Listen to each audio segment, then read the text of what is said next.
ओम नमः सिद्धेभ्यः।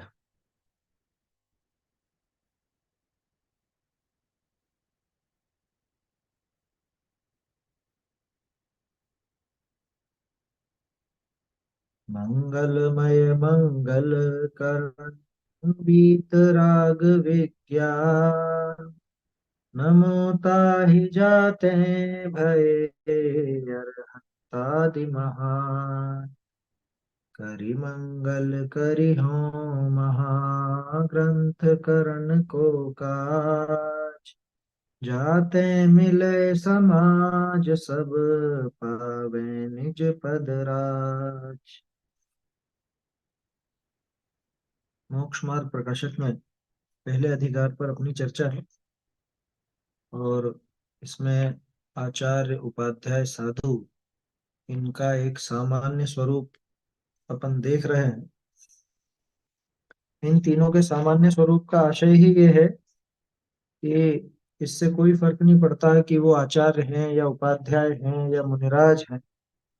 वो सभी उस सामान्य स्वरूप का पालन तो करेंगे ही करेंगे। जो सामान्य स्वरूप लिखा गया, मतलब लिखा तो क्या गया, असल में जो उनका स्वरूप है वो तीनों में समान रूप से पाया जाएगा। चाहे वो आचार्य हो, चाहे उपाध्याय हो, चाहे साधु, उन तीनों में ये सामान्य बातें तो पाई ही जाएंगी, है ना। इस पर अपनी चर्चा विगत कुछ दिनों से चल रही है। इसमें दो चार बातें खास आई कि एक तो मुनि धर्म का नाम ही शुद्धोपयोग है। शुद्धोपयोग रूप मुनि धर्म, ऐसा आया था। अंतरंग परिग्रह के त्याग के लिए तो कहा कि अंतरंग में शुद्धोपयोग द्वारा अपने आप को ही आप रूप अनुभव करते हैं। बहिरंग परिग्रह के त्याग के लिए कहा कि पर द्रव्य में अहम बुद्धि धारण नहीं करते। तो ये स्वद्रव्य पर द्रव्य की बात भी आई। ज्ञान आदि स्वभाव को ही अपना मानते हैं, पर भावों में अपनत्व नहीं करते। यहाँ पे भी अपन ने परभाव शब्द के ऊपर चर्चा की थी कि परभाव में किस किस को लेना। किस प्रकरण में परभाव शब्द का अर्थ पर द्रव्य से है और किस प्रकरण में परभाव शब्द से अर्थ अपने होने वाले रागादि भावों से है, ये भी अपेक्षा समझने लायक है। शरीर की अवस्थाओं के संबंध में भी बात आई कि शरीर की अवस्थाएं जैसी बनती हैं वैसी बनती हैं, खींच करके कोई क्रिया नहीं करते। शरीर की अवस्था की दो बातें, एक तो अनुकूल प्रतिकूल रूप दशाएं, दूसरा शरीर की क्रियाएं, है ना। ये सारी बातें थी। तो सभी मुनिराज, चाहे आचार्य हो, उपाध्याय हो या साधु हो, उन सबका ये एक सामान्य स्वरूप है। तरह तरह के निमित्त बनते हैं, उनमें भी अनुकूल प्रतिकूल नहीं मानते। अपने उपयोग को बहुत नहीं भ्रमाते। ये बहुत सुंदर बात थी और प्रेरणा लेने लायक बात थी। अपने उपयोग को बहुत नहीं भ्रमाते, इस पर चर्चा हुई थी अपनी विस्तार से। इसके अलावा शुद्धोपयोग का ही अ, उनको विचार रहता है। शुद्धोपयोग में ही मुख्य रूप से प्रवर्तते हैं। पर कभी कभी शुभोपयोग भी उनके जीवन में दिखाई देता है। जिस समय शुद्धोपयोग नहीं होता उस समय शुभोपयोग चलता है, लेकिन विशेषता ये है कि उस शुभोपयोग को यानी उस शुभ राग को भी हे जान करके छोड़ने का ही विचार रखते हैं, छोड़ने का ही उपाय करते हैं। वो बना रहे ऐसी भावना तो उनको होती ही नहीं कि शुभ भाव मुझको बना रहे, शुभ भाव बने तो बढ़िया, ऐसा विचार बिल्कुल भी नहीं होता। अच्छा देखो, कुछ लोग ऐसा तर्क करते हैं कि साहब पंचम काल में मोक्ष तो होना नहीं है, तो शुभोपयोग ही करो और शुभोपयोग करके पुण्य बांधो खूब। कि इसमें तो शुभोपयोग पर ही जोर रहना चाहिए इस पंचम काल में, ऐसा कुछ लोगों का आशय रहता है और इस तरह का उपदेश भी दे देते हैं।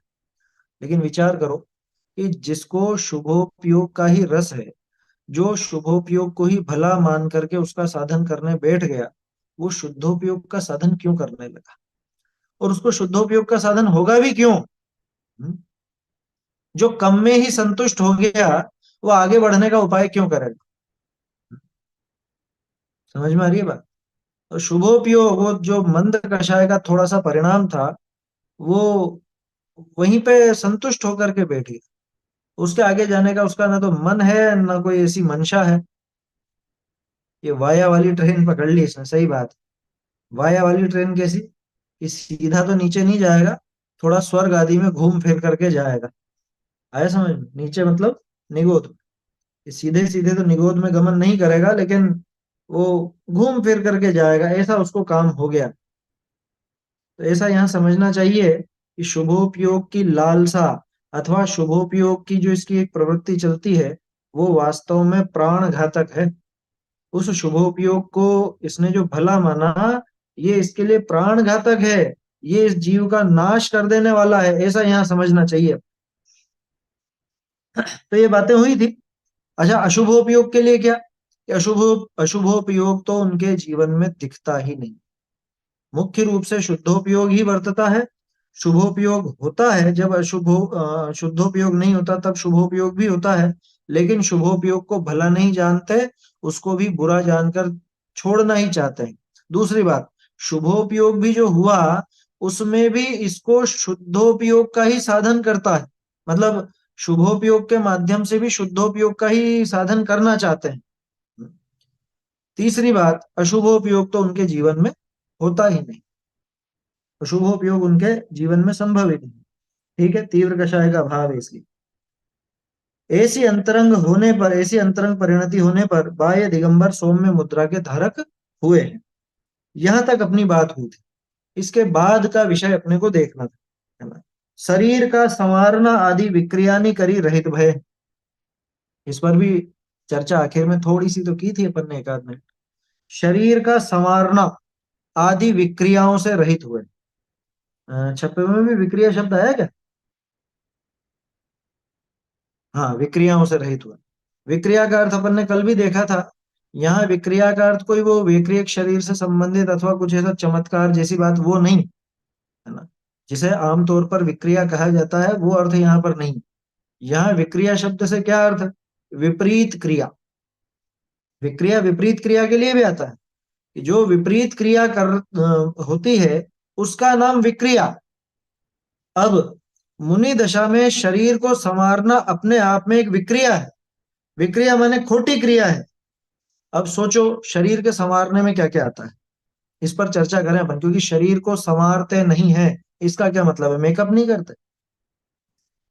एक सामान्य जो सज्जन व्यक्ति होगा वही इन मेकअप आदि से तो दूर रहता है। वो जानता है कि शरीर का स्वरूप तो जैसा है वैसा है। अच्छा देखो, कभी गौर किया आपने? मेकअप, मेकअप शब्द का अर्थ क्या है? मेकअप, उसको वैसा बनाना, कैसा कि जैसा नहीं है वैसा बनाना। आजकल तो एक और नया शब्द चलता है, शायद मेक ओवर, ऐसा भी बोलते हैं। मेक ओवर, मेकअप है। ये क्या, इसका अर्थ क्या है? गंभीरता से सोचो तो सही। मेकअप मतलब क्या? उसको बनाना, कैसा कि जैसा नहीं है, जैसा नहीं है वैसा बना डालना, उसका नाम मेकअप। तो जिसको ये प्राकृतिक रूप से जो शरीर मिला है, यही अभी बर्दाश्त नहीं है, इसको भी बदलना चाहता है। सोचो उसको कितना जबरदस्त कर्तृत्व का जोर चलता है। कर्तृत्व का बोझा कितना माथे उसके। ये उसको सहज रूप से स्वीकार नहीं है। जो वस्तु सहज में मिल गई, वो उसको स्वीकार नहीं होती, वो उसको बदलना चाहता है। वो उन सबको बदल करके और अपना जैसा इसको ठीक लगा वैसा करना चाहता है। बाहर से कुछ नहीं कर सके तो और कुछ नहीं तो फोटो में ही करना चाहता है। होता है ना। आजकल आपके मोबाइल में कैमरा होता है, कैमरे में तरह तरह के वो होते हैं, क्या बोलते हैं उनको, जिससे वो आकार बदल जाता है या कुछ ऐसा, एक अलग ही चमक आ जाती है चेहरे पे, है। वो कैमरे की फोटो विशेष। इफेक्ट। Photo effect. फिल्टर हाँ, फिल्टर। Filter filter filter. हाँ, है ना, वो इस्तेमाल करें तो नाम याद रहे। फिल्टर, फोटो का फिल्टर। फिल्टर कैसा कि मैं काला हूं तो गोरा दिखूंगा, गोरा ज्यादा ही गोरा है तो एक अच्छा कलर दिखेगा या चमक आ जाएगी चेहरे पे, या कुछ कुछ ऐसा है। और भी पता नहीं जाने कैसे कैसे आते बताते हैं। जिसके मूछें नहीं है उसके मूछें लग सकती हैं, मूछें हो तो मूछें हट सकती हैं, गंजा हो तो बाल दिख सकते हैं, सफेद हो तो काले दिख सकते हैं। ये सारे भी चलते हैं आजकल, पता नहीं क्या क्या। ये क्या है ये? मतलब एक तो शरीर को बाहर से संवारना, ठीक है ना। उसके बाद शरीर को संवारना तो दूर रहो, ये तो उसके फोटो को भी संवारना चाहता है। कितना भारी शरीर का ममत्व इसको पड़ा है, और उसके ऊपर भी कर्तृत्व बुद्धि कितनी भारी है इसकी, कि मैं ऐसा नहीं, ऐसा दिखना चाहिए। मेरा जो फोटो है वो इस तरह का दिखना चाहिए और मेरे शरीर को इस तरह का दिखना चाहिए। अरे लेकिन ये शरीर तेरा है क्या? ये तो यहीं छूट जाने वाला है, और छूटा छूटा यही है। आगे क्या छूटेगा, ये अभी छूटा हुआ है। प्रैक्टिकल भी देखो तो बचपन से लेके अभी तक, ये अपन ने कई बार चर्चा की है, बचपन से लेके अभी तक आपके शरीर में कितने परिवर्तन हो गए। जो शरीर बचपन में था क्या आज वो है? आपके बचपन का फोटो उठा के कोई ये कह सकता है कि ये आप ही हो? नहीं कह सकता। पूरा रूप बदल चुका, पूरा आकार बदल चुका, हड्डियां बदल चुकी है, खून बदल चुका, मांस बदल चुका, चमड़ी बदल चुकी, सब चीज बदल चुकी। जो अपने आप ही बदलता है, इसको ये जबरदस्ती बदलने का जो भाव है, ये मेकअप, जिसको हम कहते हैं शरीर को संवारना। अपना प्रश्न ये नहीं है, लेकिन अपना प्रश्न तो ये है कि शरीर को संवारते नहीं है। अच्छा एक चीज, यहाँ पे टोडरमल जी के शब्दों पर ध्यान देना। क्या लिखा उन्होंने? शरीर का संवारना आदि विक्रियानी करी रहित भय। इसमें ऐसा नहीं लिखा शरीर का बहुत संवारना आदि। हम हमारे हिसाब से क्या करते हैं कि नहीं, हम बहुत नहीं संवारते, नॉर्मल एक जो थोड़ा बहुत होता है उतना तो करते ही हैं। बोलो। पहला प्रश्न तो अपना ये था कि शरीर के संवारने का क्या मतलब। क्या शरीर का संवारना वो मेकअप है? ये मेकअप तो है ही सही, लेकिन मेकअप ना भी हो तो शरीर की जो भी साज संभाल है, नहाना धोना, शरीर को साफ रखना, है ना, बाल बांचना इत्यादि, जो कुछ भी, नाखून है बढ़े हुए तो नाखून काटना, है, दाढ़ी बनाना, है ना, पुरुषों की तो ये बीमारी है ही सही ना, हर 4-5 दिन में तो बनानी ही पड़ेगी, अगर नहीं बढ़ा के रखता है तो बढ़ाता है तो भी वो मेंटेन करके रखते हैं आजकल तो। बढ़ाते हैं तो ऐसे थोड़ा बढ़ाते हैं बाबा जी जैसे। अब बढ़ानी भी है तो एक वो कि इतने एमएम की होनी चाहिए या इतने वो होनी चाहिए, ऐसा पागलपन सवार होता है आजकल युवाओं को। ठीक है, वो तो क्या करो, शरीर में एक है तो है, वो तो अ, पुरुषों के आती महिलाओं के नहीं आती, तो उसमें क्या कर सकते हैं। खैर, ये चीज अलग है। बात ये है कि ये चीजें संवारने में आएंगी या नहीं, मेरा प्रश्न ये है। हम जो रोज एक्सरसाइज नहाते वगैरह हैं, करेंगे? क्या कह रहे हैं? एक्सरसाइज वगैरह करेंगे क्या मुनि महाराज? एक्सरसाइज, हाँ उसको भी संवारने में अपन ले सकते हैं। एक्सरसाइज मुनिराज क्यों करेंगे? एक्सरसाइज शरीर के पोषण के लिए होती है, शरीर को पोषना है नहीं, नहीं तन पोषते, ऐसा आता है वहां तो। आहार के संबंध में मुनिराज जो आहार लेते हैं वो किस लिए लेते हैं? ये तप बढ़ाने के लिए लेते हैं। आगे आएगा अभी ये प्रकरण कि आहार आदि क्यों होता है उनका। अभी तो अपन संवारने की बात करें, और ये पॉइंट भी अच्छा उठाया, एक्सरसाइज भी शरीर का संवारना ही तो है। संवारने से ही संभालना शब्द बना है क्या? आया समझ में? संभारना, संवारना, संभालना, ये एक जैसे शब्द हैं। तो शरीर को संवारने से आशय अगर कोई ऐसा समझे कि शरीर को संवारना माने मेकअप करना, तो सिर्फ इतना सा अर्थ नहीं है उसका, है ना। हमारा जो सामान्य नहाना धोना है, जो एक गृहस्थ के जीवन में दैनिक रूप से मतलब होता ही है, क्या करो, वो अपना अनिवार्य अंग है, क्योंकि गृहस्थी में है ना, सभी काम होते हैं दुनिया भर के। गृहस्थी में तो बाजार भी जाना होता है, भोजन आदि करना भी होता है, और भी होता है, सब काम होते हैं। तो इसलिए वो स्नान आदि तो एक अनिवार्य अंग है, विनय की दृष्टि से भी और दूसरी दृष्टि से भी, क्या करो, लेकिन वो पाप है, वो पुण्य बिल्कुल नहीं है, तो समझ लेना ये बात। श्रावक को नहाना अनिवार्य है, लेकिन है वो पाप क्या? है वो पाप, उसमें धर्म कुछ भी नहीं है। ये प्रकरण तो पहले आ चुका ना, किसमें, सॉरी, रत्नकरण श्रावकाचार में आया, स्नान में धर्म मानना। कौन सा था? 22वां श्लोक। आप गा सागर स्नान मुच्चय सिक्ता स्मनाम गिरिपातोग्निपातश्च लोक मूढ़म निगद्यते। रत्नकरण जी का 22वां श्लोक था, है ना। तो कि स्नान आदि करना, स्नान करने में धर्म बता दिया अन्य मतों में, तो अपने यहाँ धर्म नहीं है। हाँ, ये बात जरूर है कि श्रावक के जीवन में स्नान नित्य होगा, होगा ही होगा। देखो क्या गजब की बात है, मुनिराज के नित्य अस्नान व्रत है, और श्रावक के नित्य स्नान का नियम है। नियम है का मतलब ये धार्मिक नियम नहीं, लेकिन देवशास्त्र गुरु की विनय के लिए, और एक क्या कहें अपन, अपने भावों के परिवर्तन के लिए वो स्नान अनिवार्य बताया गया। ठीक है ना। हालांकि उपवास आदि के संबंध में, स्नान के संबंध में थोड़ी सी व्याख्या अलग है। उपवास में स्नान का निषेध। बोलिए। माइक बंद है आपका। सॉरी। हाँ, हम्म। जय जिनेन्द्र। मैं पूछना चाह रही थी, सूर्य उदय से पहले अगर स्नान करते हैं तो क्या वो गलत होता है? देखो, कायदा तो यही है कि अपन जो भी काम करें वो सूर्योदय के बाद ही करें। लेकिन अपने साथ समस्या ये है कि सूर्योदय के बाद करें तो सर्दी में तो बड़ी देर हो जाएगी। हाँ, वही यही सुबह। 7:15 बजे सूर्योदय होता है, और उसके पहले स्नान करें या नहीं करें। तो उचित तो यह है कि सूर्योदय के बाद ही अपने को काम करना चाहिए कुछ भी।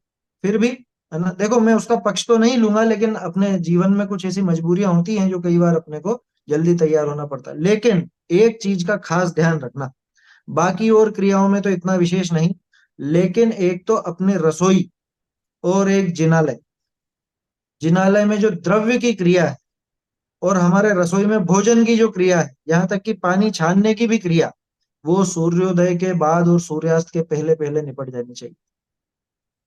ऐसा ही मंदिर के भी कार्यों में समझ लेना। मंदिर के कार्यों में तो और ज्यादा नियम चलेगा। यहाँ तो सूर्योदय के बाद ही अपन काम कर लेंगे या कुछ भी होगा, लेकिन मंदिर में तो अपने को सूर्योदय के अंतर मुहूर्त बाद ही वो सारी क्रिया करनी चाहिए। ऐसा चर्चा ग्रंथों में स्पष्ट रूप से आता है। और चर्चा ग्रंथों में आता है तो कोई विद्वानों ने मन से लिख दिया, ऐसा नहीं है। ये एक जीव दया की बात है, क्योंकि सूर्योदय और सूर्यास्त, इन दोनों समयों के आसपास बहुत जीवों की उत्पत्ति होती है। इसलिए अपन लोग सूर्योदय के बाद ही अपने सारे कार्य प्रारंभ करने का प्रयास करते हैं। खास तौर से दो काम तो कर ही लेने चाहिए, है ना, भोजन आदि संबंधी, और मतलब रसोई संबंधी और मंदिर संबंधी। ये दोनों तो सूर्योदय के पहले होना ही नहीं चाहिए। हाँ, मंदिर में दर्शन वगैरह आप कर लो, मैंने द्रव्य की बात की। मंदिर में जो द्रव्य संबंधी कार्य है वो तो सूर्योदय के बाद ही होना चाहिए, है ना। दर्शन आप कर लो, स्तुति वगैरह मन में बोल लो, या जो कुछ भी है, एक शांति से चुपचाप मौन से जाकर के, और आप सूर्योदय के पहले वो काम कर सकते हैं, ठीक है ना। लेकिन द्रव्य का कार्य, यानी जो अष्ट द्रव्य से पूजन आदि का कार्य, द्रव्य का धोना इत्यादि, या भगवान के प्रक्षाल इत्यादि, वो तो नियम से सूर्योदय के बाद का ही नियम होना चाहिए, है ना, उसके पहले नहीं। सूर्योदय के बाद और इधर सूर्यास्त के पहले निपट जाना चाहिए रसोई का काम। मंदिर का तो सूर्यास्त के पहले वाली बात भी नहीं, मंदिर के लिए तो मध्याह्न की बात आती। चर्चा ग्रंथों में कहीं कहीं ऐसा भी आता है कि मध्याह्न के बाद द्रव्य नहीं चढ़ाया जाता है, समझ में। माने जब सूरज ढलने की ओर अग्रसर हो गया, मध्याह्न माने तो 12 बजे, 12 1 समझ लो, लगभग लगभग जो टाइम बीच का बैठता है, उसके बाद द्रव्य नहीं चढ़ाया जाता। ऐसा चर्चा ग्रंथों में कहीं कहीं पर आता है ना। क्यों नहीं चढ़ाया जाता ऐसा? क्यों नहीं चढ़ाया जाता कि भाई वो अब ढलने का काम है। हालांकि वहां सूर्यास्त तो नहीं है, लेकिन अब बाद में व्यवस्था कैसे बनेगी? सुबह सुबह तो आप सब उस द्रव्य का निस्तारण भी कर सकते हो, वो सब भी कर सकते हो, बाद में उसका निस्तारण कैसे हो, है ना। उजाला माने सूर्योदय नहीं, सूर्योदय माने सूर्योदय। उजाला तो ये अभी भी हो रहा है, ये उजाला नहीं, है ना। उजाला वो सूर्योदय के पहले जो उजाला रहता है, जिसको अपन पौ फटना बोलते हैं, प्रभात काल बोलते हैं, वो भी नहीं, सूर्योदय। और अब तो बहुत सुविधा है, आपके मोबाइल में सब दिखता है, आज का सूर्योदय कितनी बजे, सूर्यास्त कितनी बजे, आपके जगह के हिसाब से दिखता है। आप जयपुर में बैठे हो, जयपुर में अलग दिखेगा, सुसनेर में अलग दिखेगा, कलकत्ता में अलग दिखेगा, गोलाघाट में अलग दिखेगा। आया समझ में? ये जगह जगह जहां जहां से भी बैठे हुए हैं, सबके अलग अलग नजर आएगा। आपके मोबाइल में आप देखिए, वो सब नजर आता है ना, सूर्योदय सूर्यास्त सब नजर आता है। इसलिए अब तो उसी के हिसाब से अपने को काम करना चाहिए। अब मैं टाइम इसलिए नहीं बोल रहा हूँ क्योंकि मैं जहां बैठा हूँ वहां का टाइम अलग होगा, आप उस टाइम को लेकर के चलोगे तो गड़बड़ हो जाएगी, है ना। जैसे जैसे पूर्व में बढ़ते जाओगे तो सूर्योदय और सूर्यास्त दोनों जल्दी होंगे, इधर पश्चिम की तरफ जाओगे तो सूर्योदय सूर्यास्त थोड़ा और देर से होंगे। ऐसा समझ, है ना। बोलिए।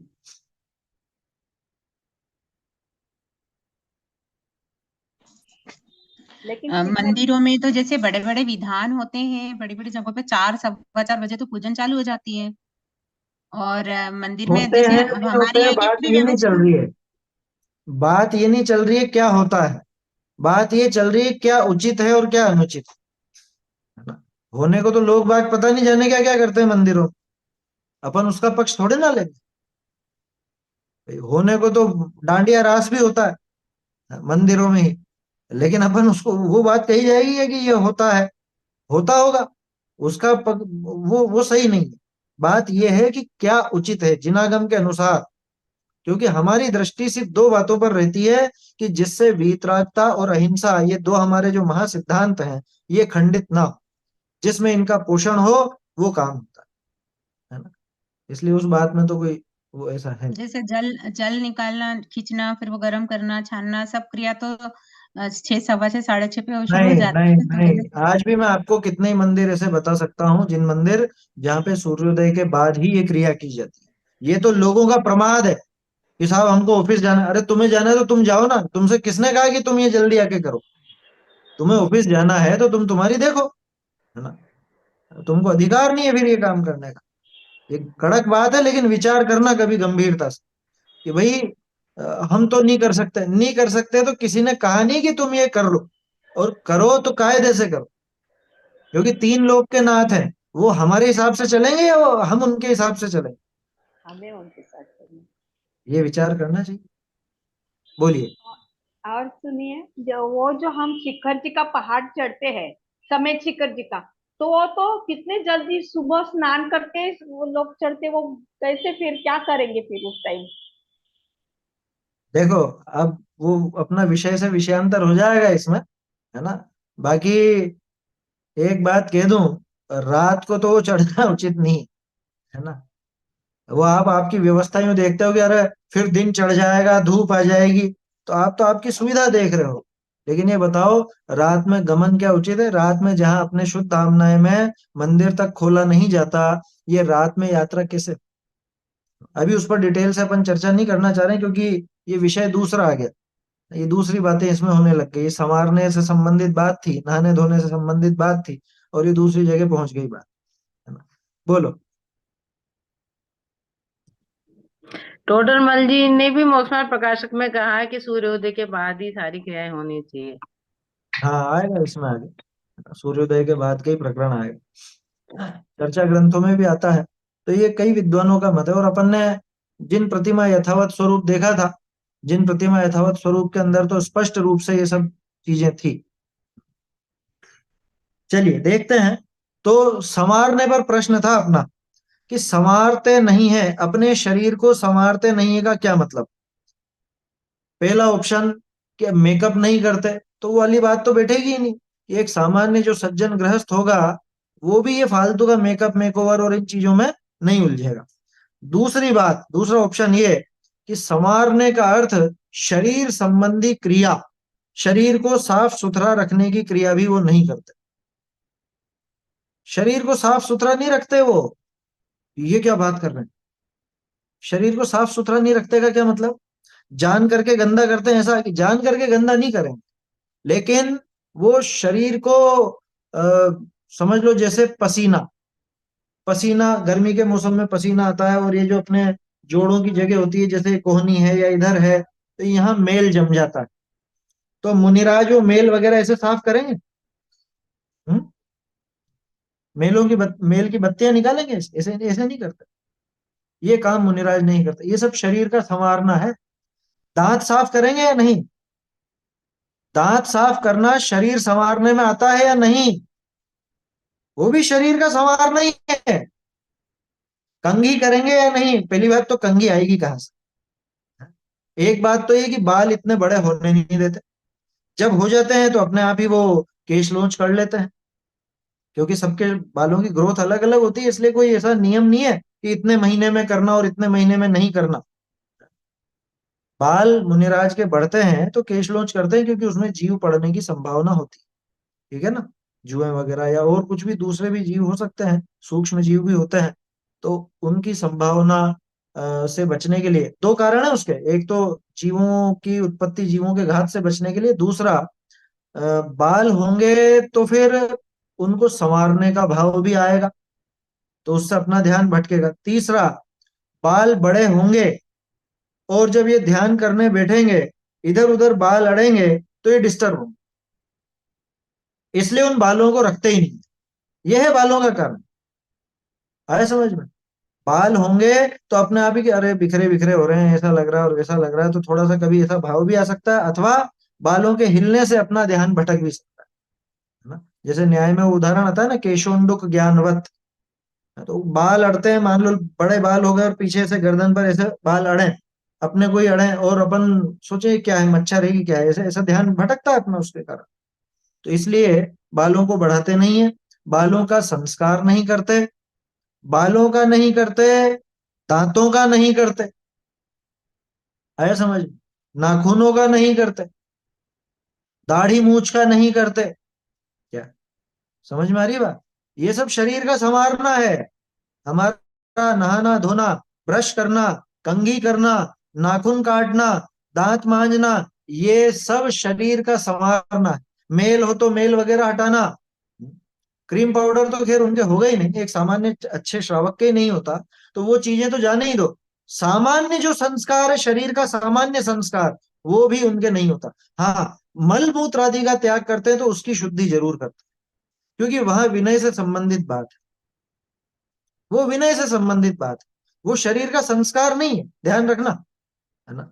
क्योंकि अगर वो ऐसी अशुद्धि रहे, मल मूत्र आदि के बाद भी अगर शारीरिक अशुद्धि बनी रहे, तो फिर वो जिनवाणी का भी अभ्यास कैसे करेंगे, या किसी जिनालय आदि में भी प्रवेश कैसे करेंगे? वहां अभिनय का महादोष आएगा, ठीक है ना। इसलिए इतना तो मल त्याग, मल मूत्र त्याग आदि के बाद शरीर की शुद्धि तो की जाती है, लेकिन शरीर का संस्कार नहीं किया जाता। ऐसा अपने को समझना चाहिए, है ना। रुमाल से नाक आदि साफ करना, ये भी शरीर का ही तो संस्कार है। मुनिराज के पास रुमाल कहाँ से आया जो रुमाल से नाक साफ करे? नेपकिन से मुंह पोंछना, ये शरीर का संस्कार है या नहीं? विचार कीजिएगा, है ना। ऐसे उदाहरण अगर देखने को मिले तो, मतलब दिमाग में आए तो, मिले या नहीं मिले वो मुझे पता नहीं, है ना। लेकिन नेपकिन, रुमाल, ये चीजें होती है क्या मुनिराज के जो इनका प्रयोग करें?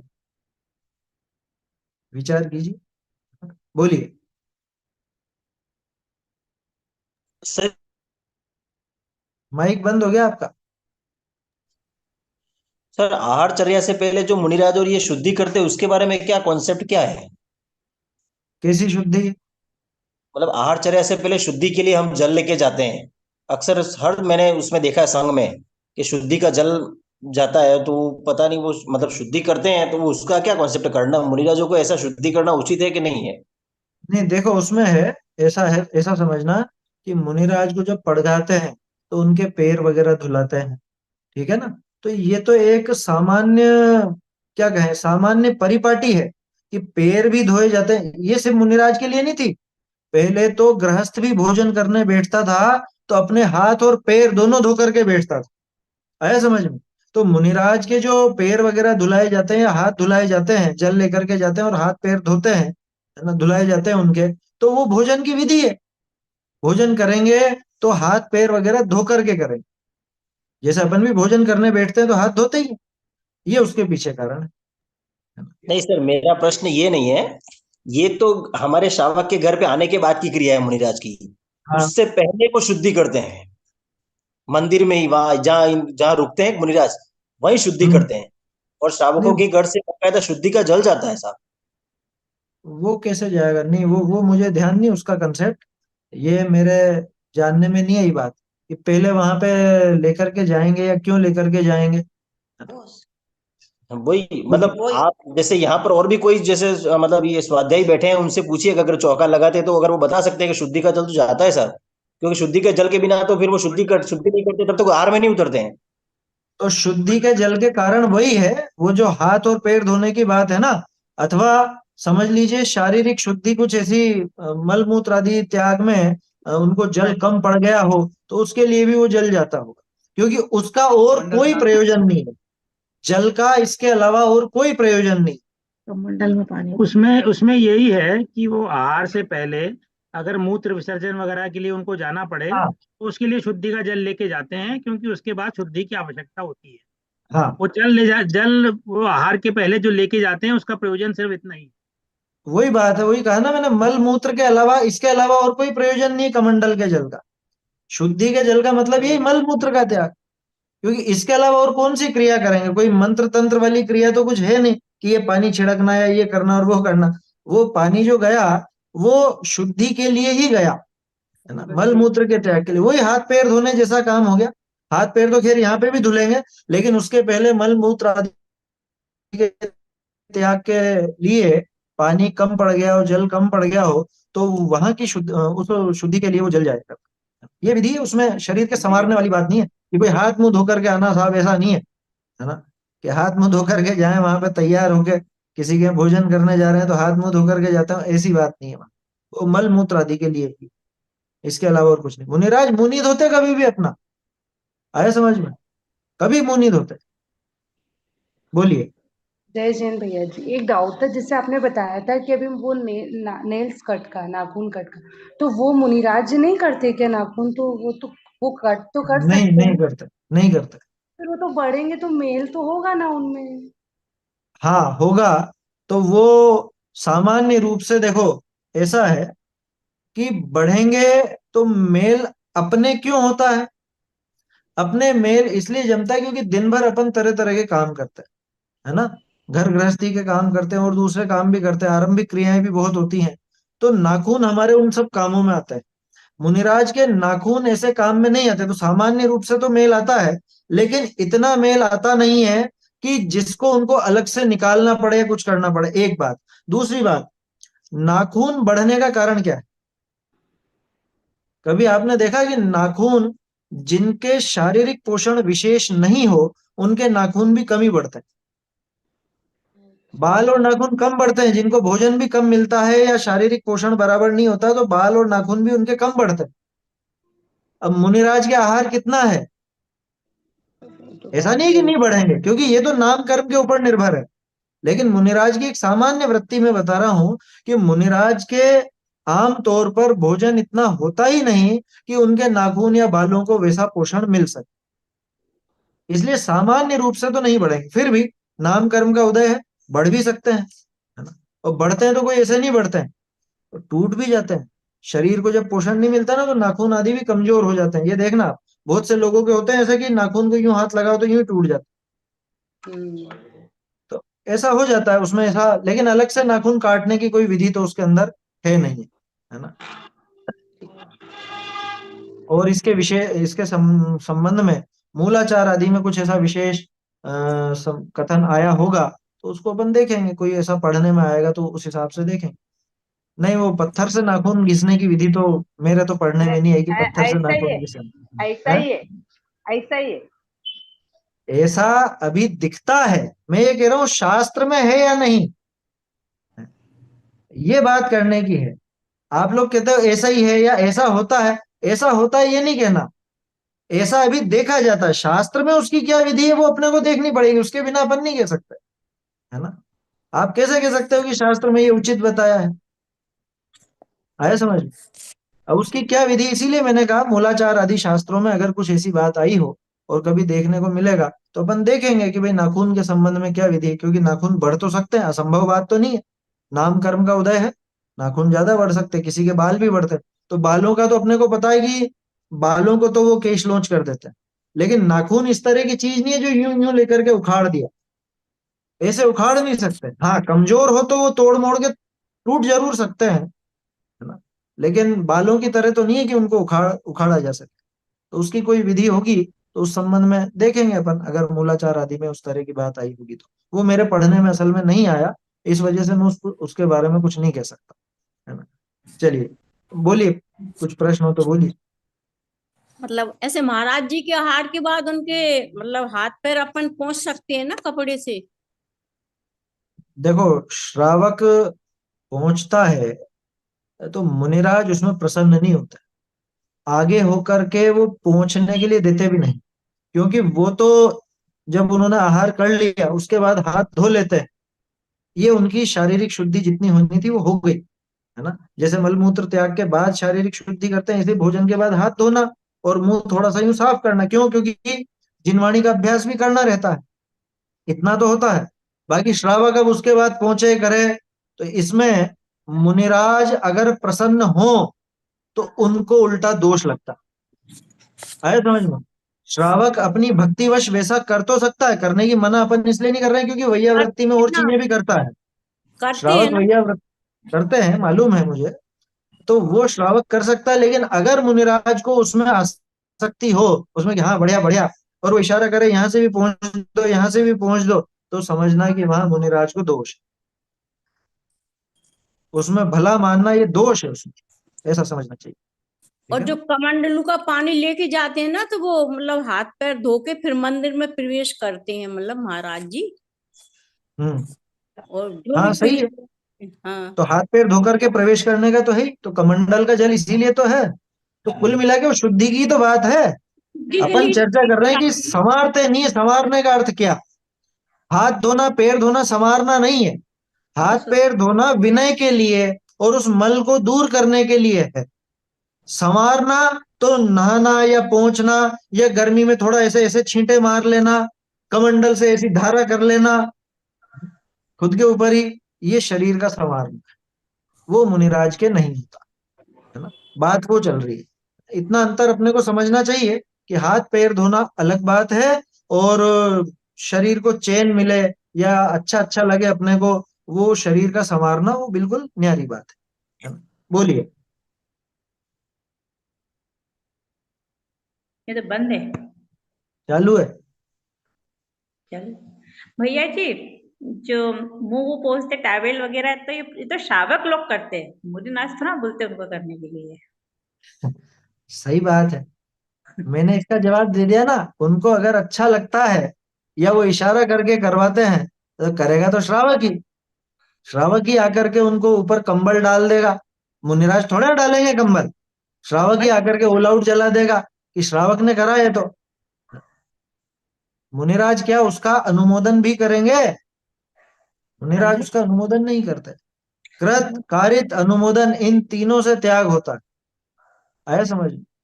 अगर उपदेश आदि का प्रसंग बनता है तो ऐसी क्रियाओं का स्पष्ट निषेध करते हैं, मना करते हैं, है ना? वो ऐसा करवाना नहीं चाहते, और उनको इसको करवाने में कोई मतलब ऐसा कार्य कराने में उनको अच्छा भी नहीं लगता।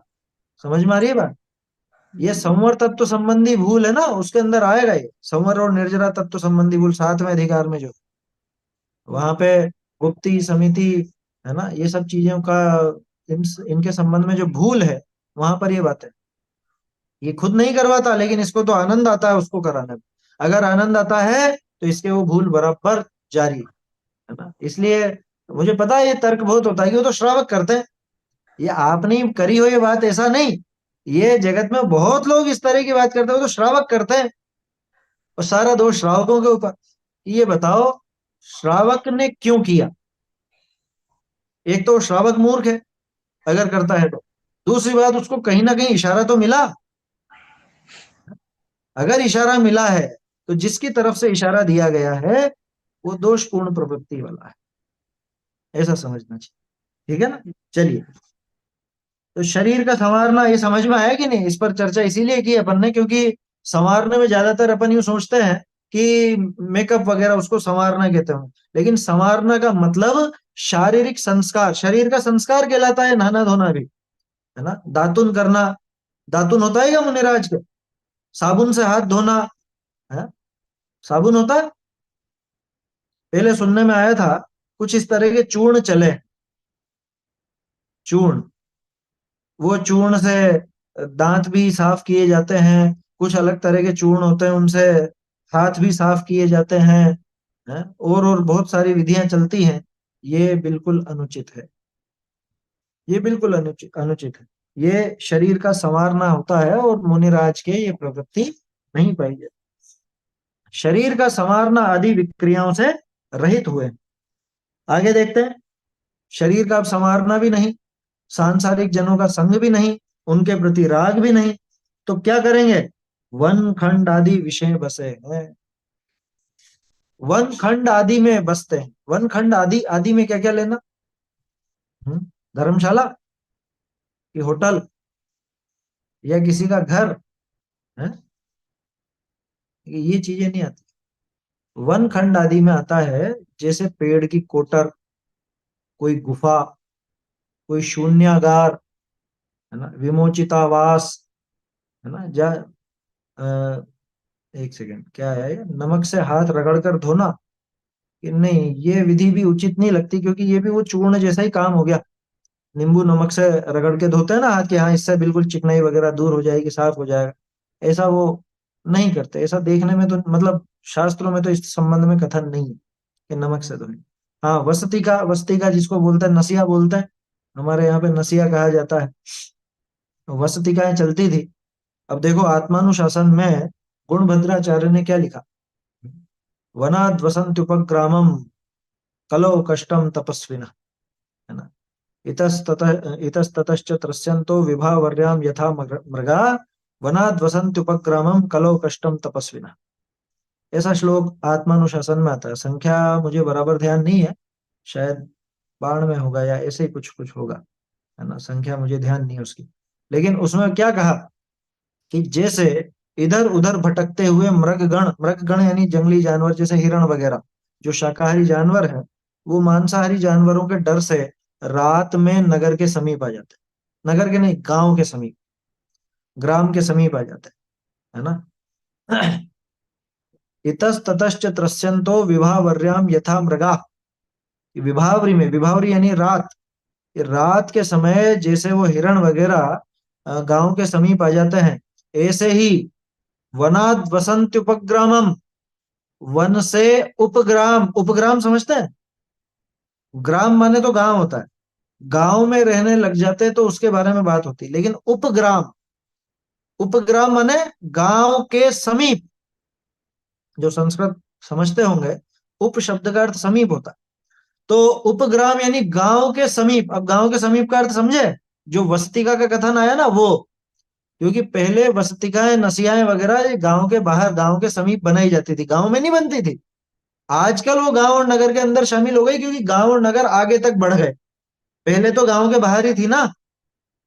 जितनी भी नसियाएं मिलेंगी वो आपको नगर के या गांव के बाहर ही मिलेंगी। आज की रूपकता से नहीं कह रहा हूं, उस गांव का पहले जो स्वरूप था या नगर का पहले जो स्वरूप था उस हिसाब से कह रहा हूं। तो बाहर बनाई जाती थी, और उसमें वो बनाई इसलिए जाती कि कोई साधर्मी आकर के ठहर जाए, है ना, कोई मुनिराज आकर के उसमें ठहरना चाहे तो ठहर जाए, इसलिए बनाई जाती थी। गुणभद्राचार्य ने उसमें ठहरने पर भी आपत्ति की। कलो कष्टम तपस्विना, ये बहुत कष्ट की बात है कि कलो, कलयुग में, इस कलयुग में ये जो तपस्वी हैं ये वन को छोड़ करके उपग्राम वसतिकाओं में आकर के रहने लगे। ये बहुत कष्ट की बात है। कौन कह रहा है? गुणभद्र स्वामी, गुणभद्राचार्य, जिन सेनाचार्य के शिष्य, जिन्होंने उत्तर पुराण लिखा, जिन्होंने आदि पुराण की पूर्ति की, वो गुणभद्राचार्य कह रहे। सोचो, वो खुद मुनिराज थे, आचार्य थे। उन्होंने कहा कि नगर के समीप या गांव के समीप जाकर के रहना ये बहुत दोषपूर्ण कृत्य है। ये कलयुग का प्रभाव है जो ये वहां जाकर के रहता है। और उदाहरण कैसा दिया कि जैसे वो हिरण वगैरह डर के मारे गांव के समीप आ जाते हैं रात में, ऐसे ये इस कलयुग रूपी रात्रि में ये गांव के समीप आकर के रहने लगते। अब सोचो, गांव के बीच में रहने की बात के लिए क्या कहते हो? जब गांव के समीप रहने में इतनी आपत्ति खड़ी की, तो गांव के बीच में, धर्मशालाओं में, किसी के घर में या और कोई ऐसी जगहों पर रहने में कैसी आपत्ति करते? बंद कमरों में रहने में कैसी आपत्ति करते? वो जो वस्तिकाएं होती थी ना, कभी गौर किया आपने? पुरानी नसियाएं देखी कभी? पुरानी नसियाओं में तिबारियां होती थी, कमरे नहीं होते थे। तिबारी समझते हैं? बरामदा, है ना। तिबारी, तीन तरफ तो दीवार रहेगी, ये सामने पूरा खुला रहेगा, माने दरवाजे का सिस्टम ही नहीं, जो सब देख सके, जहां सब आ जा सके। कमरे नहीं होते, दरवाजे नहीं होते, ऐसे स्थान पे मुनिराज नहीं रहते हैं। आए समझ में? इसका तो स्पष्ट निषेध है मूलाचार आदि में, पढ़ लीजिएगा वहां पर। और एक पुस्तक है, मैंने पहले भी जिक्र किया था, है ना, जैन श्रमण स्वरूप एवं समीक्षा, ऐसी करके एक शोध पुस्तक, शोध ग्रंथ है। शोध ग्रंथ माने जिसमें आचार्यकृत ग्रंथों के उद्धरण लेकर के लिखा गया। उसमें ये सारी विधि बताइए, कहाँ रहेंगे, कैसे रहेंगे, क्या खाएंगे, कैसे नहीं, मतलब कहाँ क्या कैसी विधि होगी, वो सारी बात उसके अंदर स्पष्ट रूप से मिलती है। तो मुनिराज कभी भी कमरों में नहीं रहते। हाँ, 197 नंबर का श्लोक है जो मैं अभी बता रहा था आप लोगों को, गुणभद्राचार्य का, और टोडरमल जी ने भी कोट किया है यहाँ पर, मोक्ष मार्ग प्रकाशक में छठे अधिकार के अंदर है वो, है ना, छठे अधिकार में आता है। छठे या सातवें में होगा शायद, छठे में नहीं होगा तो इसमें मिल जाएगा, लेकिन पीछे पद्यानुकर्मणि का देखेंगे तो उसमें मिल जाएगा, इतस्ततश्च त्रस्यन्तो, शुरुआत इससे ही है उसकी, इतस्ततश्च त्रस्यन्तो, ठीक है ना। खैर बात, खैर उस संख्या से मतलब नहीं है विशेष। हाँ, 182 नंबर पे छठा अधिकार है, छठे अधिकार के अंदर मिल जाएगा। हाँ, सब जगह मिलता है प्रकरण। तो ये समझने की बात है कि कहाँ रहते हैं, वन खंड आदि में बसते हैं। बोलिए।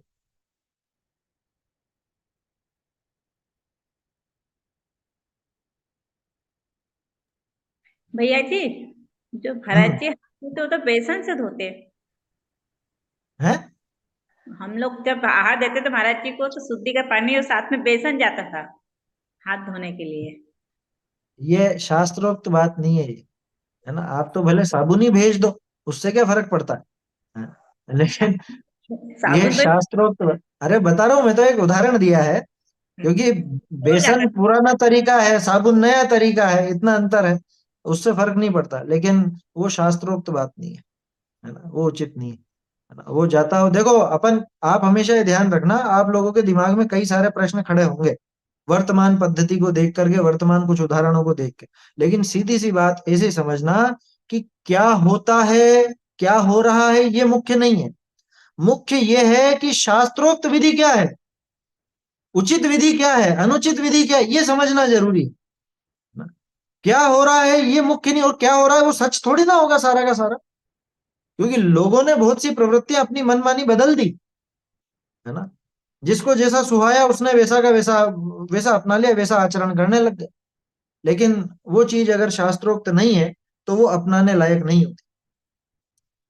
चलिए बोलिए आगे, फटाफट बोलिए, समय अपना होता है। संत निवास में तो रह सकता है ना, संत निवास बन रहा है जो। वो बता तो दिया मैंने, अब वो धर्मशालाएं, संत निवास है, किसी का मकान हो, इसमें कैसे रहेंगे, गुणभद्राचार्य से जाके मिलो, है। इसमें हम ज्यादा क्या कहें कि कहाँ रह सकते हैं और कहाँ नहीं रह सकते हैं। आत्मानुशासन में स्पष्ट लिख दिया गुणभद्राचार्य ने, कलम कष्टो तपस्विना। ये बहुत बहुत खेद की बात है, उनका दिल दुखा, उन्होंने कहा हाँ हाँ कितना कष्ट है जो ये नगर के समीप आकर के रहने लगे, ऐसा है। योग क्रिया चलिए और भी प्रश्न हो तो पूछिए। योग क्रिया कराएंगे, करेंगे क्या? क्या? योग योग अरे अभी कहाँ योग की बात है, अभी अपन जो प्रकरण देख रहे हैं उस पर चर्चा करें, क्योंकि विषयांतर बहुत हो रहा है अपना, है ना, अभी विषयांतर बहुत है। बोलिए।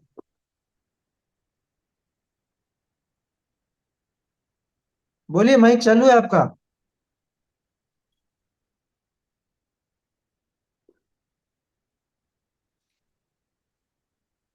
चलिए, और हो गए हो प्रश्न तो अपने ये रेज हैंड नीचे कर लीजिए, है ना, इससे ध्यान भटकता है।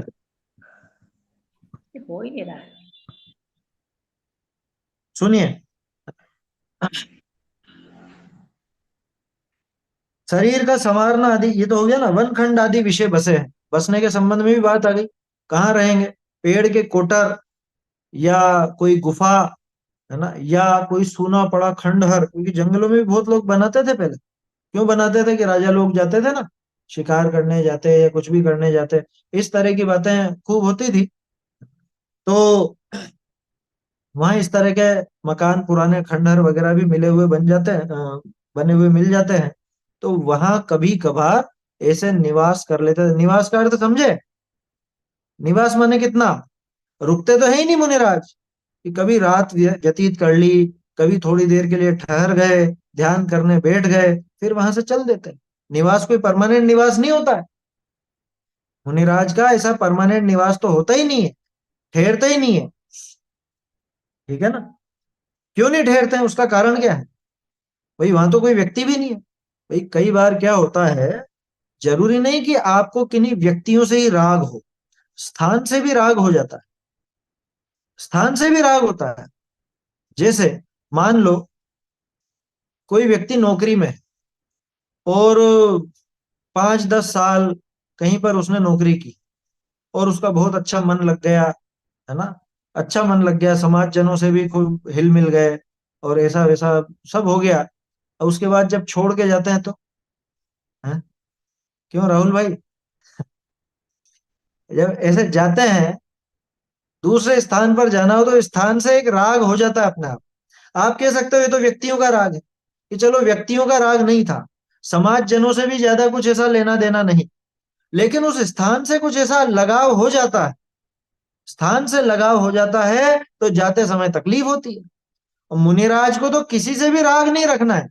स्थान से राग का एक बड़ा उदाहरण बताऊं, राम जी का भाई शत्रुघ्न, वो जिद पे अड़ा रहा कि नहीं मुझे तो मथुरा का ही राज चाहिए। क्यों? मथुरा उसको विशेष प्रिय थी, पिछले भव उसके कई बीते थे वहां पर, कई भव वहां पे उसने जन्म लेकर के बिताए थे, तो उसको मथुरा विशेष प्रिय थी। तो उसने क्या कहा कि नहीं मुझे तो मथुरा ही चाहिए। अब मथुरा का राजा मधु, वो जो राजा मधु का हाथी पर वैराग्य लेने का प्रसंग आता है वो वहीं का है ना। तो मथुरा प्रिय थी, है ना। अपने को उस कहानी की डिटेल में नहीं जाना है, अपने को तो ये बात समझनी है कि जरूरी नहीं कि किसी व्यक्ति से ही राग हो, स्थान से भी राग हो जाता है। इसलिए मुनिराज कभी एक स्थान पर ज्यादा ठहरते नहीं, और हमको इस बात से अपने जीवन में प्रेरणा लेनी चाहिए क्या, कि किसी से भी, किसी स्थान से भी राग विशेष नहीं बढ़ाता। क्यों? कि यह राग आग दहे सदा, आया समझ। किसी स्थान विशेष से भी राग नहीं बढ़ाता। ये क्यों, जिन मंदिर आदि से तो राग होता ही है। अरे वो होगा, लेकिन अभी यहाँ पे सांसारिक स्थानों से राग बढ़ाने की बात है ना। सामान्य अपनी भूमिका अनुसार देव शास्त्र गुरु और जो अपने धर्मायतन है उनके प्रति तो एक राग होता ही है ना। लेकिन कैसा भी राग हो, चाहे वो शुभ राग ही क्यों ना हो, है तो वो खोटा। चलिए, क्या कहा, वन खंड आदि में बसते हैं, 28 मूल गुणनी को अखंडित पालते हैं। 28 मूल गुणों का अखंडित पालन करते हैं। अब बहुत से लोग इसके अंदर क्या कहते हैं कि साहब 28 नहीं भी पाल रहे हैं, 20 तो पाल रहे हैं, 8 5 7 नहीं पाल पाए तो उसमें क्या बड़ी बात है। और इसके लिए मालूम कैसा तर्क देते हैं, इस 100 में से 100 लाने वाले ही पास नहीं होता है, 100 में से 35 लाए वो भी पास होता है। सुना कि नहीं सुना कभी ऐसा तर्क, कि हम 100 में से 35 लाएंगे तो भी तो पास पास कहलाएंगे ना, तो आप क्यों कहते हो 100 में से 100 ही चाहिए। तो इसके लिए हम लोग एक उदाहरण लेते हैं, कैसा, कि ये 100 में से 30-35 वाला हिसाब नहीं है। ये कैसा हिसाब है पता है, ये आपके घर में लाइट जल रही है, इस लाइट से आपके स्विच बोर्ड की दूरी है 28 फीट, ठीक है। तो मुझे ये बताओ कि उस बल्ब को जलाने के लिए आपको कितना तार लगेगा। 28 तो लगेगा ही लगेगा, 28 से कम तो लग ही नहीं सकता, बल्कि शायद ज्यादा ही लग जाए, है ना। क्योंकि आप उसको स्विच में कसोगे भी सही और थोड़ा घूमेगा भी सही, इधर उधर बेंड होगा तो वो थोड़ा ज्यादा ही लगेगा। 28 से कम तो लग ही नहीं सकता, सीधा सीधा भी हो तो 28 तो लगेगा ही लगेगा, है ना। तो ऐसा समझना कि अगर वो 28 फीट नहीं हो, 28 फीट में 1 इंच कम हो तो चलेगा, है? 1 इंच ही तो है। अच्छा 1 इंच छोड़ो, 1 सेंटीमीटर कम हो तो, अरे 1 सेंटीमीटर छोड़ो, 1 मिलीमीटर भी कम हो तो आपका वो बल्ब नहीं जल सकता, है ना। इसलिए 28 मूल गुणों को अखंडित, अखंडित लिखा ना, निरतिचार पालन करते हैं, अखंडित पालते हैं, उसमें कमी नहीं रखते, ठीक है। 22 परिशहनी को सहे है, 22 परिशहों को सहते हैं। क्या करते हैं सर्दी में, गत्ते वगैरह ओढ़ले में, गत्ते समझते हैं ना, गत्ते कार्टून होते हैं वो पैक करने के, तो उनको ऐसे ओढ़ के बैठ जाए। तो एक ने ऐसा लिखा, क्या पता नहीं किसने, अन्यमति था या कोई था, उसने कहा कि तू ऐसे ऐसे ओढ़ के और इतना परेशान होता है, ऐसा साधन करता है, एक काम कर कि इसमें 2 ऐसे छेद भी कर ले और उसमें से ऐसे ऐसे शर्ट की तरह हाथ निकाल ले और इसको शर्ट की तरह पहन ले। क्योंकि अब तो सभी तरह के कपड़े बनने लग गए हैं, आपके कपड़े भी तो तरह तरह के बनने लग गए ना, कॉटन के भी बन रहे हैं, जूट के भी बन रहे हैं, और वो पता नहीं क्या वो जिससे कागज बनता है उसके भी तो बनने लग गए आजकल, तो फैब्रिक तरह तरह का आ रहा है। तो ऐसे ही पहन लो ना, फिर ओढ़ क्यों रहे हो? शॉल लपेटते हैं ऐसे, वो गत्ता लपेट लिया। मुनिराज परीक्षा सहेंगे कि नहीं? अच्छा, खुद तो आराम से घर में बैठे रहो गरम गरम रजाई में, और मुनिराज को ठंड में परेशान होने दो, है ना? बहुत से लोग ऐसा कुतर्क करते हैं। अरे भैया, वो मुनिराज है। ये सारी चीजें सोच करके, ये सारी परिस्थितियों का विचार करके मुनि दीक्षा लेते हैं। बिना विचारे मुनि नहीं बनते हैं। मुनि दशा ऐसे ही ग्रहण नहीं की जाती, तब जाके तीन लोक के पूज्य होते हैं, तब जाके लोक में उत्तम कहलाते हैं, शरण कहलाते हैं। खुद के जैसा हल्का समझ रखा है। समस्या क्या है? हम हमारी भूमिका के अनुसार उनको तोलते हैं। हम खुद को देख करके उनका नाप लगाना चाहते हैं।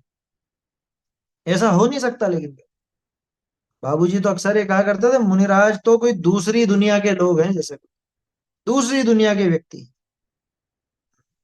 ऐसा कहा करते थे बाबूजी, युगल जी बाबूजी। दूसरी दुनिया के माने कह रहे, हमको तो ऐसी कल्पना भी नहीं होती कैसे रहते होंगे गर्मी में, सर्दी में, बारिश में, है? और तरह तरह के परिचय तो हैं सी। भूख है, प्यास है? रोग है, मल है, सत्कार पुरस्कार है, तृण स्पर्श है, शैया आसन, ये कितने सारे 22 परिचय पूरे होते हैं। तो 22 परिचय मुनिराज सहते हैं। अच्छा, सहते हैं ये तो एक व्यवहार की कहने की भाषा है। क्या वास्तव में सहते हैं? हम्म? सहने में समझे क्या कहा जा रहा है?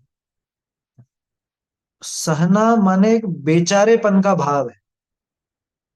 अरे अरे, देखो देखो कितना सहन करना पड़ रहा है? कितना सहन करना पड़ रहा है, बहुत दुखी है। सहन करना पड़ रहा है में दुख वाला भाव आता है ना, ये मुनिराज को गाली देने जैसा काम है। कि क्या बात करते हो कि हाँ। अच्छा, ये तो बताओ, शास्त्रों में परिशा सहन नाम आता है या परिशा जय नाम आता है? 22 परिशा सह नाम है या 22 परिशा जय नाम? ऐसा जय। परिशा जय नाम है ना? नाम से ही स्पष्ट है कि मुनिराज सहते नहीं है। तो सहते नहीं तो क्या करते? अरे वो आत्मा में लीन होते हैं। जैसे आप तो बड़े आनंद में थे, हाँ, सहन करने में कर्तृत्व का भाव भी एक आता है। उदाहरण क्या ले रहे हैं अपन? जैसे आप तो अपने घर पे बिल्कुल आनंद में बैठे थे। अरे अरे देखो, घंटों तक आपको कुर्सी पर बैठे रहना पड़ा, घंटों तक आपको पलंग पे रहना पड़ा, ऐसा सहन करना पड़ा। अरे सहन करना पड़ा, मैं तो मेरे आनंद में था। तुमको वो कष्ट नजर आ रहा है, मैं तो मेरा आनंद भोग रहा था। मुनिराज का इंटरव्यू लिया जाए ना, और उनसे पूछे कि मुनिराज आपने कितना कष्ट सहन किया, आपने कितनी सर्दी सहन की। कह रहे तुम्हारा दिमाग खराब है, तुम सर्दी सहन की ऐसा बोलते हो? मैं तो मेरे आत्मा के आनंद में लीन था। तीन कषाय चौकड़ी के अभाव रूप विशुद्धि और उसके फलस्वरूप क्या कहें, उसके साथ चलने वाले आत्म स्वरूप में रमणता, उस आनंद का उपभोग में कर रहा था, और तुम मुझे कहते हो कि मैं सर्दी का दुख भोग रहा था। सहन करने में दुख भोगने का भाव आता है। मुनिराज सहन नहीं करते, मुनिराज तो अपने आत्मा के आनंद में लीन होते हैं। ऐसे होते हैं मुनिराज। देखो, ये 2-3 लाइनें और शेष हैं इसके अंदर, है ना? अभी जल्दीबाजी में लेने से अच्छा है कि कल ही अपन इस पर चर्चा करेंगे, और कल फिर आचार्य उपाध्याय आदि का स्वरूप भी अपन देखेंगे, है ना? क्योंकि 12 प्रकार के तपों को आदरते हैं, ध्यान मुद्रा धारण कर प्रतिमावत निश्चल होते हैं, ये सारी बात भी है। अभी जल्दी जल्दी में लेने से कोई मतलब नहीं है ना? समय भी हो गया अपना। इसको कल देखेंगे अपन, ये 3 एक लाइनें और बचती हैं। चलिए। चैतन्य का स्मरण प्रतिक्षण ही करो रे, भव के अनंत दुख को क्षण में हरो रे, अक्षय अनंत निज सौख्य निधान पाओ, गाओ अरे नित इसी के गीत गाओ, निज निधि निज में बताई यह अनंत उपकार है, इसके लिए जिन वाणी माँ को वंदना शत बार है, वंदना शत बार है। जिनवाणी माता की